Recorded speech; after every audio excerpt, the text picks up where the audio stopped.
ఖరీఫ్ వరి పంటలో వరుసగా వస్తున్న నష్టాలు, రబీ అపరాల పంటలకు చీడపురుగుల బెడద, వెరసి తీవ్ర నష్టాలను మూటకట్టుకుంటున్న శ్రీకాకుళం జిల్లా రైతులకు వరప్రధాయంగా మారింది కట్టే జనుము పంట.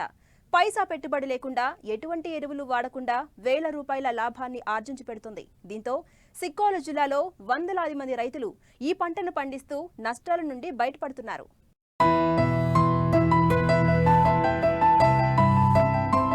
పసుపు పువ్వులతో ప్రకృతి పరవశించేలా ఉన్న ఈ పంటని చూశారా?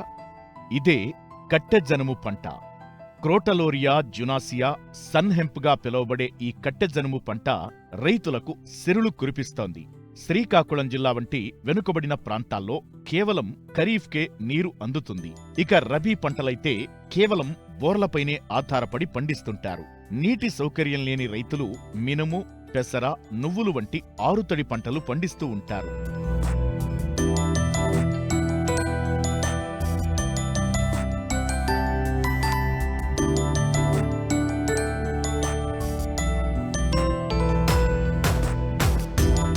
కొన్ని సంవత్సరాలుగా జిల్లాలో ఖరీఫ్ వరి అంత ఆశాజనకంగా ఉండటం లేదు. తుఫాన్లతో భారీగా వరి పంటకు నష్టం జరుగుతోంది.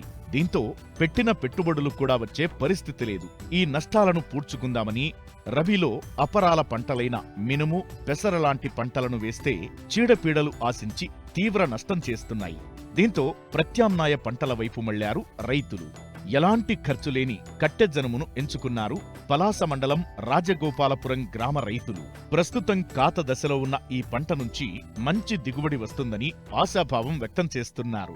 మార్కెట్లో కూడా ధర బాగుండటంతో ఎలాంటి పెట్టుబడి లేకుండానే లాభాలను పొందే ఆస్కారం ఉందంటున్నారు. మీరు ఇప్పుడు చూస్తున్నటువంటి పంట ఇక్కడ వేలాది ఎకరాల్లో మా చుట్టుపక్కల గ్రామాలందరూ కూడా పండిస్తున్నారు. ఇది క్రొటలేరియా జెన్సియా అంటారు దీని శాస్త్రనామం. ఫ్యాబేసి అరే లెగ్యుమినేస్ ఫ్యామిలీ.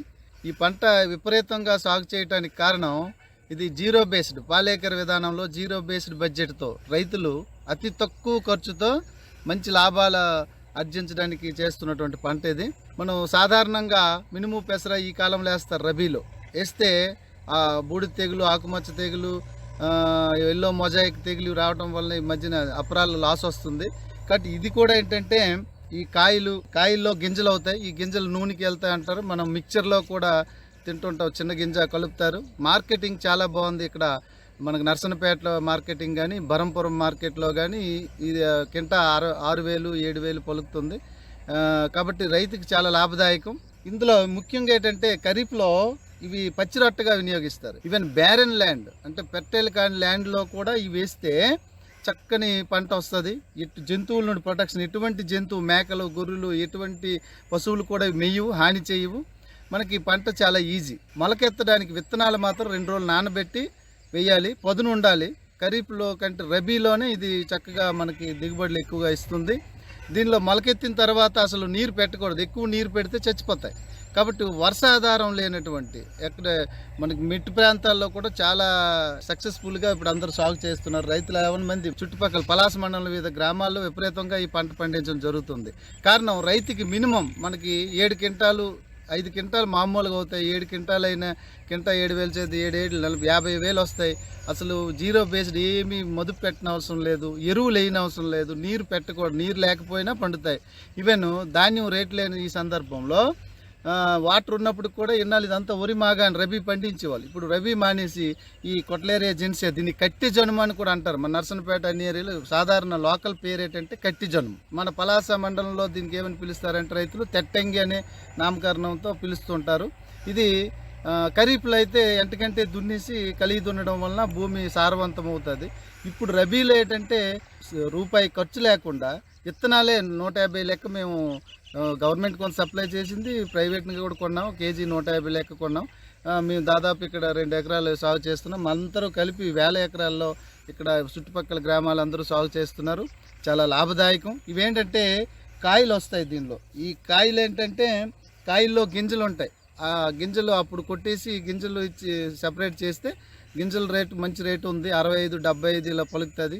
విత్తనాలకు కూడా చాలా మంది చుట్టుపక్కల రైతులు విత్తనాలు ఉంచుకుంటున్నారు. ఎందుకంటే 150 రూపాయలు అంటే ఖర్చుతో కూడుకుంది. కాబట్టి విత్తనాలు తయారు చేసి తామే విత్తనాలు రైతులే సొంతంగా విత్తనాలు స్టాక్ చేసుకొని అప్పుడు వేస్తున్నారు. కాబట్టి ఇంత విస్తీర్ణంలో ఈ పంట సాగు చేయడానికి అవకాశం వచ్చింది.